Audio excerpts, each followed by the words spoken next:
கோழி பிரியாணி எப்படி செய்யுதுன்னு பார்க்கலாம். ஒரு பேன் வச்சுருக்கேன், நல்ல பெரிய பேனை இன்றைக்கி நான் வச்சுருக்கேன். கொஞ்சம் கூட தான் செய்கிறேன் இன்றைக்கி நான் பிரியாணி. முதல்ல இந்த மசாலாலாம் அதில் போட்டுக்கலாம். ஸ்பைசஸ்ஸு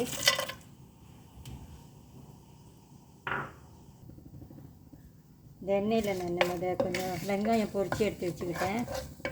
அதே எண்ணெய் தான் இப்போ நான் எடுத்துருக்கேன்.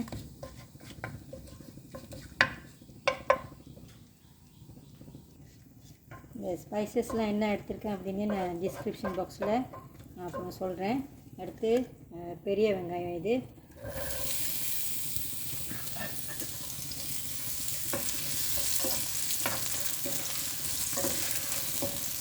ஒரு வெங்காயம் பொரித்து எடுத்து வச்சுருக்கேன்.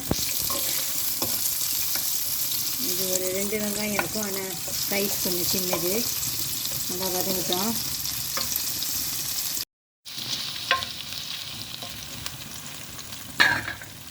அடுத்து இஞ்சி பூண்டு ரெண்டும் சேர்த்து இந்த மாதிரி பிளெண்ட் பண்ணி வச்சுருக்கேன்.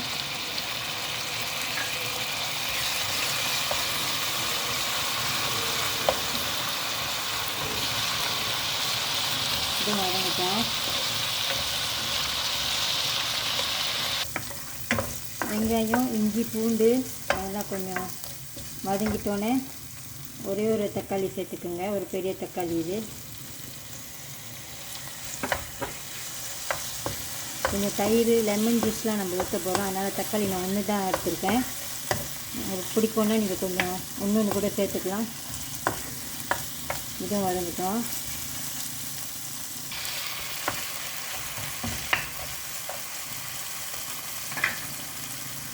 இது biryani powder, Kashmiri chilli powder, மஞ்சத்தூள்.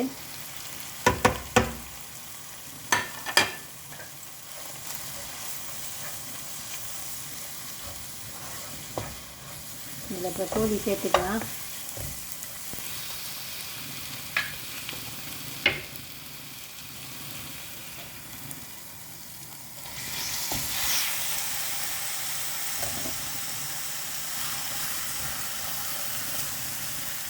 நான் பெரிய பெரிய பீசஸாக வாங்கியிருக்கேன்.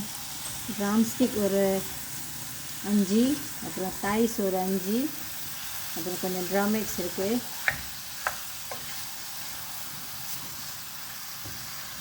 கொஞ்சம் ஃப்ளேம் கொஞ்சம் கூட வச்சு ஒரு 2-3 மினிட்ஸ் நல்லா வேக வச்சுக்கோங்க.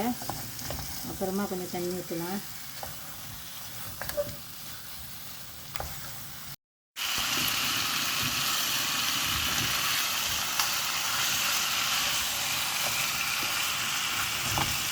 இதில் இப்போ கொஞ்சம் தண்ணி ஊற்றி கோழி வேக வச்சுக்கலாம். நான் உப்பு அப்புறமேல தான் போட போகிறேன். அதில் கொஞ்சம் நேரம் வேகட்டும்.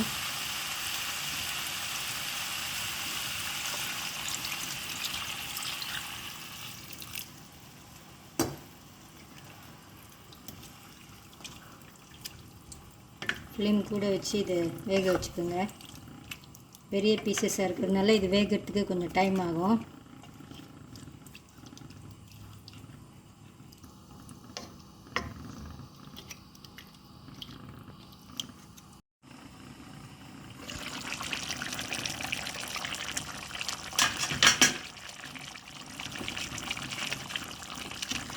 ஒரு 10 மினிட்ஸ் ஆகிருக்கும். இப்போ நம்ம உப்புலாம் கொஞ்சம் சேர்த்துக்கலாம். உப்பு நான் சோறுக்கும் சேர்த்து இப்போவே போட்டுக்க போகிறேன்.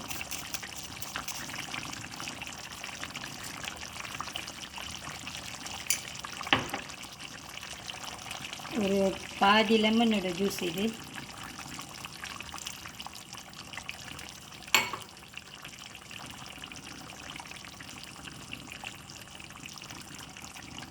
தயிர்,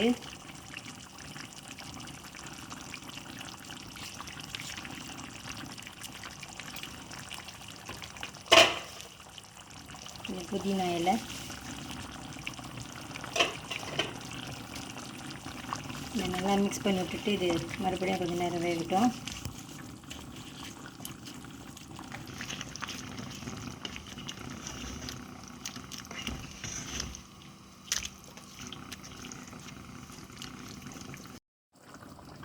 கருவேப்பிலை போட மறந்துட்டேன்.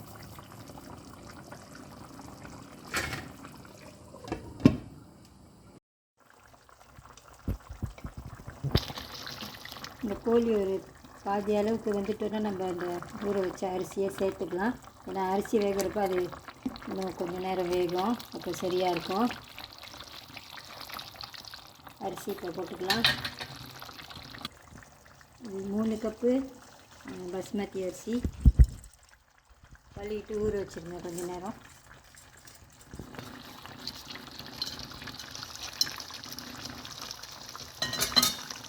இந்த கோழியில் ஏற்கனவே தண்ணி நிறையா இருக்குது பாருங்க. தண்ணி பார்த்து ஊற்றிக்கோங்க. நான் ஒரு 3 கப் தண்ணி தான் இப்போ ஊற்றுறேன்.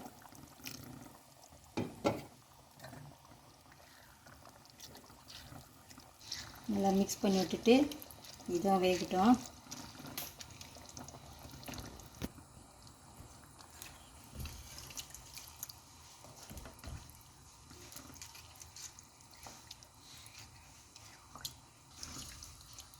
இந்த தண்ணி வந்துட்டு நீங்கள் குத்து மதிப்பாக பார்த்து ஊற்றிக்குங்க. அந்த கோழியில் எவ்வளோ தண்ணி இருக்குதோ அப்புறம் நீங்கள் தண்ணி அப்புறம் மேற்கொண்டு தண்ணி ஊற்றிக்கலாம்.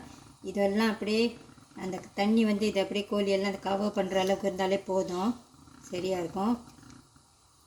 மூடி வேக வச்சுக்கலாம்.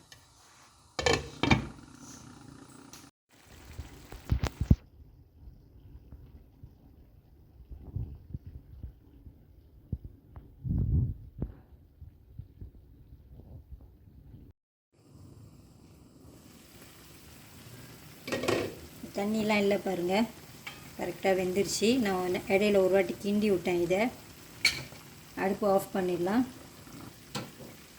கொஞ்சம் பச்சை மிளகா எடுத்துருக்கேன் இது வாசத்துக்கு. கொஞ்சம் மல்லி இலை,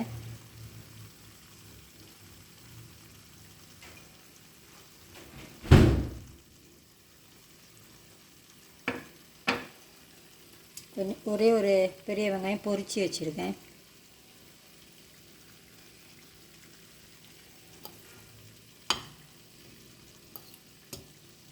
இந்த இப்படியே கொஞ்சம் நேரம் மூடி வச்சுருங்க. அப்புறம் சாப்பிட்றப்ப நம்ம இன்னொரு வாட்டி கிண்டி விட்டுட்டு இதை சர்வ் பண்ணலாம்.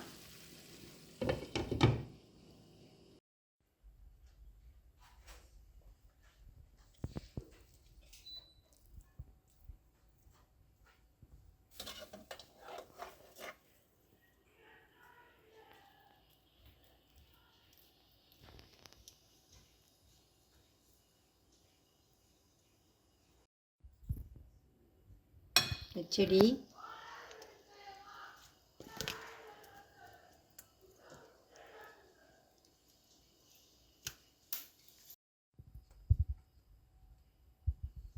இது கொஞ்சம் ஆப்பிள் கியூக்கம்பர் பச்சடி செஞ்சுருக்கேன்.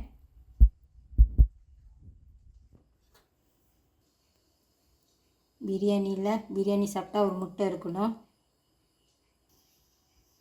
நீங்களும் இந்த மாதிரி கோழி பிரியாணி வீட்டில் ட்ரை பண்ணி பாருங்கள், ரொம்ப நல்லாயிருக்கும். இது கொஞ்சம் சிம்பிள் வெர்ஷன் தான். இந்த வீடியோ உங்களுக்கு பிடிச்சிருந்துச்சுன்னா லைக் பண்ணிவிட்டு ஷேர் பண்ணிவிட்டு சிவாஸ் கிச்சன் சேனலுக்கு சப்ஸ்கிரைப் பண்ணிக்கோங்க. தேங்க்யூ ஃபார் வாட்சிங்.